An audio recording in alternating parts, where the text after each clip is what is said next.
you've been very critical of people who are trying to suppress these protests at all, to which I would say I absolutely believe in the right to protest peacefully. I believe in free speech emphatically as you do. I think we're in agreement on that. But if people are going to do things like chant about an intifada, and I know you picked me up on X earlier about do I know the meaning of intifada? Well, here's what I know. There have been two intifadas involving the Israel-Palestine conflict, and it led to many thousands of deaths. But both were driven by violence. I mean, they weren't peaceful intifadas.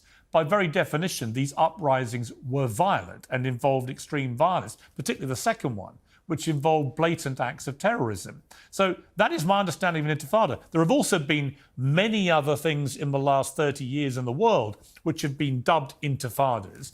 And the one common denominator is they've all involved violent uprisings. In fact, I can't think of, unless you can correct me, when was the last? Yeah, I can. When was the last entirely peaceful intifada? So in 2011, in the Arab Spring, the Tunisians rose up peacefully. I'm sure you supported them, I did, against their dictator Ben Ali. The Egyptians rose up in Tahrir Square. I think you supported them, I certainly did, against Mubarak, against these dictators that we in the West had been supporting. Those were referred to. You can go back and look at the Arabic press. You can look at the BBC Arabic coverage as intifadas. We can go back further. In fact, we can go back to a violent uprising that we all supported. The Warsaw Ghetto, Piers. The Warsaw Ghetto, right? Polish Jews standing up against the Nazis. Do you know how the US Holocaust Memorial Museum describes the Warsaw Ghetto on its Arabic page? It calls it the Warsaw But you wouldn't, okay, but you wouldn't categorize hold on, let me finish my point. Let me finish my point, and then you come back in.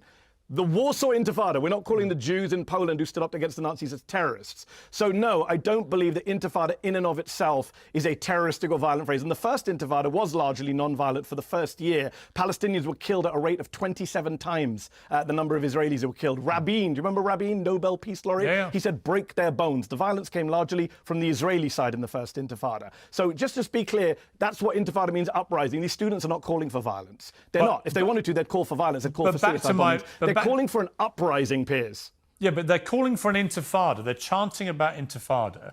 And Which you and I have a different definition of, and you're not an Arab, so with respect, I'm telling you, intifada is used for peaceful uprisings